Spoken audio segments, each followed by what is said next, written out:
세계 2위 경제 대국, 14억 인구의 거대한 시장, 그리고 여전히 5% 이상의 성장률을 자랑하는 나라. 수치만 보면 중국은 여전히 기적을 쓰고 있는 것처럼 보입니다. 그러나 지금 세계 금융시장과 국제 투자자들이 동시에 주목하고 있는 보이지 않는 위기가 있습니다.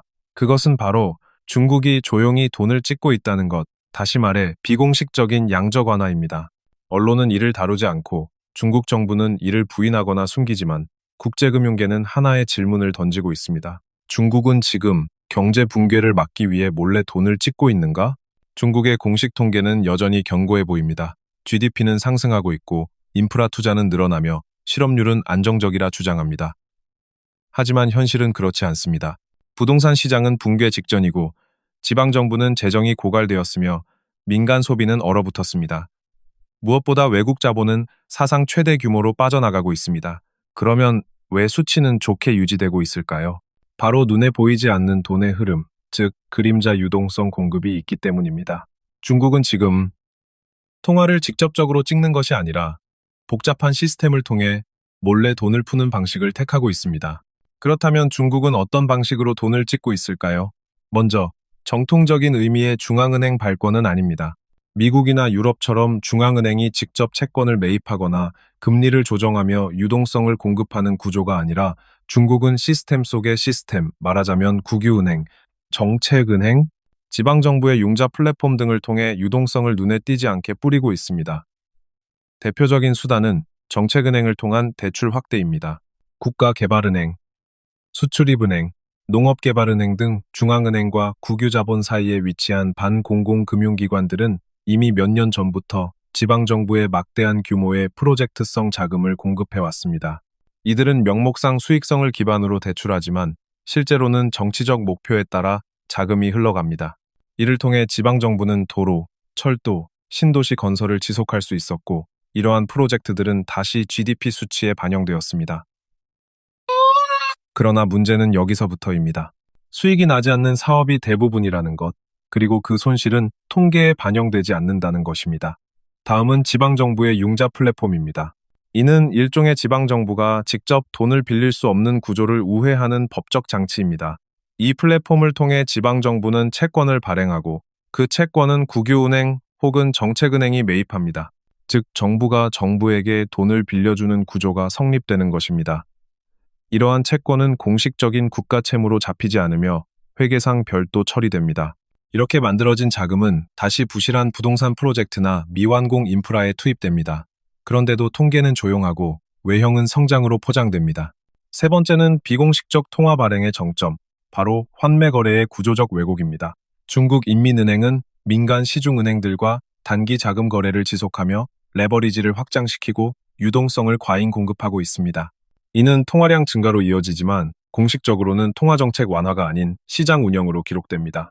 통계는 안정적이지만 시장에는 엄청난 유동성이 공급되고 있다는 뜻입니다. 즉, 중국은 지금 돈을 직접 찍는 것이 아니라 마치 그림자를 움직이듯 보이지 않는 손으로 유동성을 뿌리고 있는 것입니다. 그리고 그 유동성은 경제의 혈액이 아니라 마취제처럼 작용하고 있습니다. 위기의 실체는 사라지지 않았고 오히려 점점 누적되고 있습니다. 그렇다면 왜 중국은 이토록 위험한 선택을 하는 걸까요? 왜 공개적인 개혁이나 구조조정을 택하지 않고 숨겨진 통화 발행이라는 고위험 전략을 택했을까요?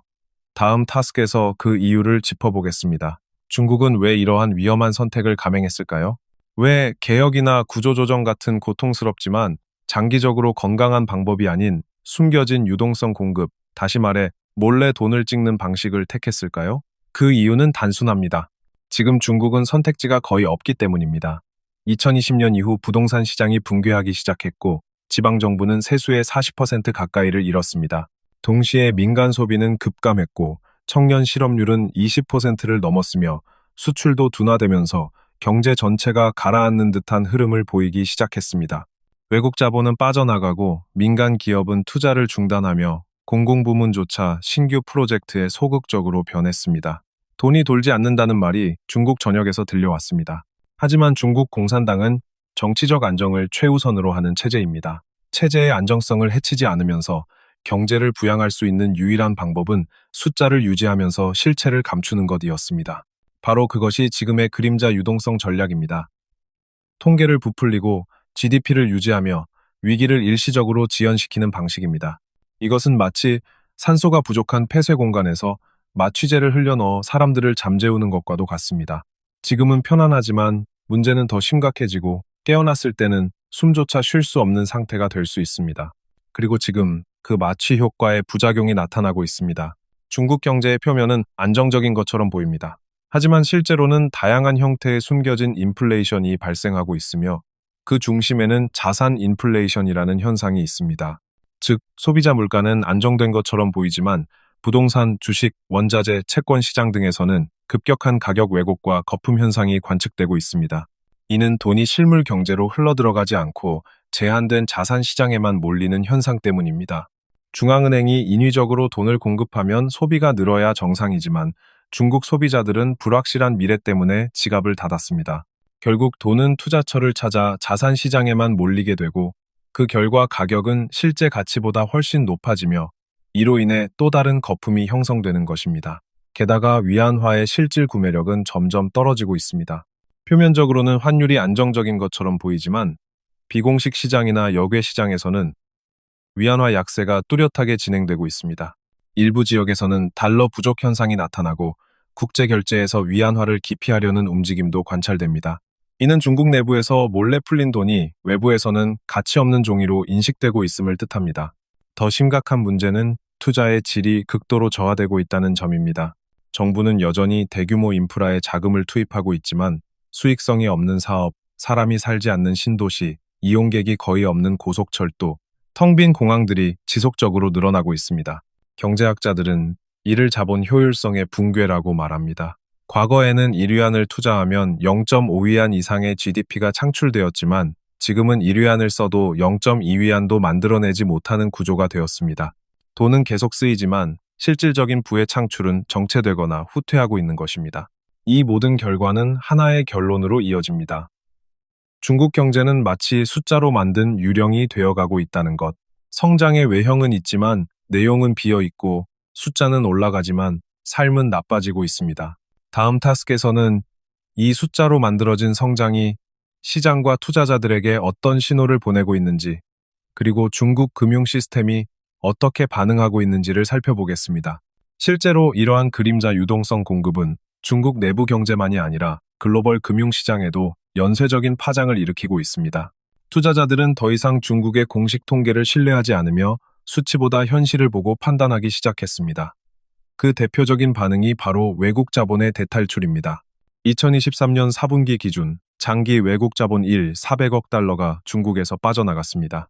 이는 단일 분기 기준으로 사상 최대의 자금 유출이며 중국 GDP의 약 1%에 달하는 규모입니다. 10년 전만 해도 외국 자본은 GDP의 2% 수준으로 중국에 유입되었지만 지금은 그 흐름이 완전히 반전되었습니다. 이는 단순한 일시적 흐름이 아니라 구조적 변화로 해석됩니다. 왜일까요? 투자자들은 이제 중국을 예측 불가능한 국가, 정책 리스크가 높은 시장, 그리고 법적 안정성이 부재한 나라로 보고 있습니다. 중국 정부가 통계를 숨기고 부동산 붕괴를 외면하고 실업률을 발표하지 않으며 비판 여론을 통제하는 모습을 보면서 자본은 숫자가 아니라 신뢰를 보고 움직이기 시작한 것입니다.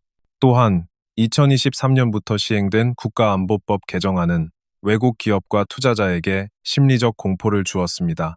시장 조사를 해도, 통계를 분석해도, 심지어 공개된 데이터를 해석해도 간첩 행위로 몰릴 수 있는 환경이 되었기 때문입니다. 실제로 몇몇 글로벌 컨설팅 기업이 비허가 통계 수집이라는 이유로 벌금을 부과받고 사무실이 급습당했으며 직원들이 조사를 받았습니다. 이는 시장에 명확한 메시지를 보냈습니다. 중국은 더 이상 믿고 투자할 수 있는 나라가 아니다. 이와 동시에 위안화의 국제화 노력도 정체되고 있습니다. 국제무역에서 위안화 결제 비율은 상승하지 않고 있고 오히려 역외 시장에서는 위안화의 유동성 자체가 부족해지고 있습니다. 이는 중국 정부의 통제 강화와 외화 유출 방지 정책이 오히려 시장을 마르게 만들고 있다는 것을 뜻합니다. 그뿐만이 아닙니다.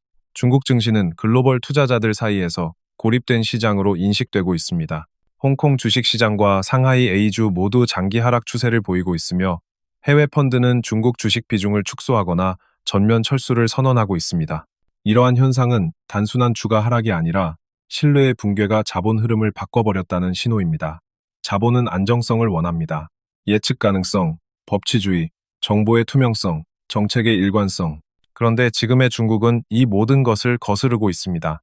그 결과 중국 금융 시스템은 갈수록 고립되고 내부 유동성은 팽창하지만 외부로부터의 신뢰는 줄어들고 있으며 자본 흐름의 방향은 중국, 베트남, 인도, 멕시코, 미국 등으로 확실히 이동하고 있습니다. 그렇다면 이러한 모든 상황이 의미하는 것은 무엇일까요? 다음 타스크에서는 이러한 흐름이 어떻게 글로벌 금융 시스템 전체에 영향을 미칠 수 있는지, 그리고 중국의 숫자 기반 경제가 무너질 경우 발생할 수 있는 시나리오에 대해 이야기해 보겠습니다. 지금까지 살펴본 모든 흐름을 종합하면 우리는 다음과 같은 질문에 도달하게 됩니다. 만약 중국이 정말로 경제를 살리기 위해 몰래 돈을 찍고 있다면 그 결과는 무엇인가? 이는 단순히 중국 내부의 문제가 아닙니다. 중국은 세계 GDP의 약 18-20%를 차지하는 거대한 경제권이며 수출입 규모, 제조업, 글로벌 공급망, 금융 시스템, 원자재 수요, 기술 투자 등 모든 분야에서 세계와 긴밀히 연결된 구조를 갖고 있습니다.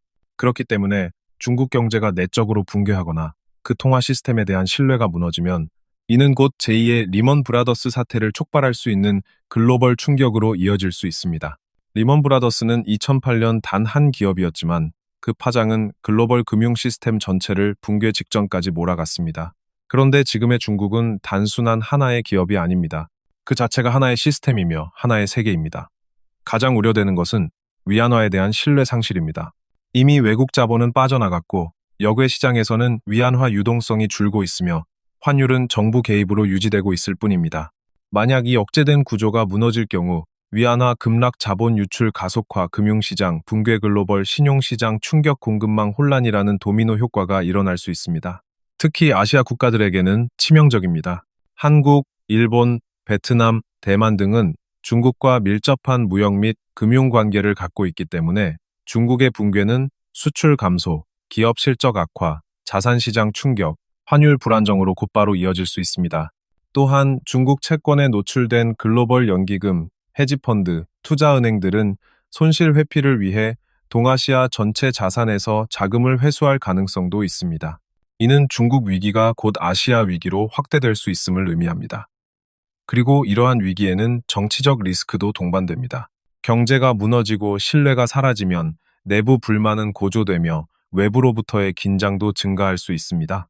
특히 중국이 위기 상황에서 정치적 이슈나 외교 갈등을 통해 내부 불만을 외부로 돌릴 가능성은 매우 높습니다. 이는 한반도, 대만 해협, 동중국해 등의 지역적 긴장으로 연결될 수 있고 경제 위기가 곧 안보 위기로 전이되는 시나리오를 만들 수 있습니다. 결국 이 모든 흐름은 하나의 결론으로 수렴됩니다. 지금 중국 경제는 성장이라는 이름의 외피를 쓰고 있지만 그 내부는 신뢰 붕괴와 구조적 침식이 동시에 진행되고 있다는 사실입니다. 숫자는 조작할 수 있지만 신뢰는 조작할 수 없습니다. 이제 우리는 중요한 질문을 스스로에게 던져야 합니다.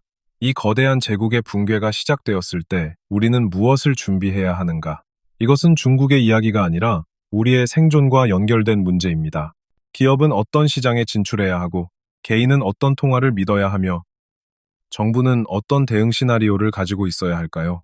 중국이 붕괴할 경우 기회도 함께 무너질 수 있지만 반대로 위기 속에서 새로운 질서가 시작될 수도 있습니다. 중요한 것은 그 흐름을 미리 읽고 행동하는 것입니다.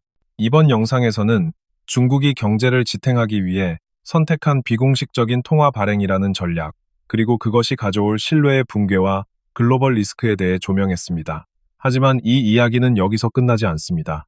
앞으로 우리는 중국의 그림자 금융, 부실은행, 위안화 위기, 지방정부의 도산 시나리오, 그리고 이 모든 것이 촉발할 수 있는 글로벌 금융 쓰나미의 가능성에 대해 더욱 깊이 있게 다가갈 예정입니다. 다음 편에서는 중국 금융 시스템의 심장부로 들어갑니다. 그림자 금융, 지방채 디폴트, 위안화 위기, 그리고 글로벌 충격의 뇌관까지. 이 이야기가 궁금하시다면 구독과 좋아요를 눌러주세요. 진실은 가려지지 않습니다. 단지 발견되기를 기다릴 뿐입니다.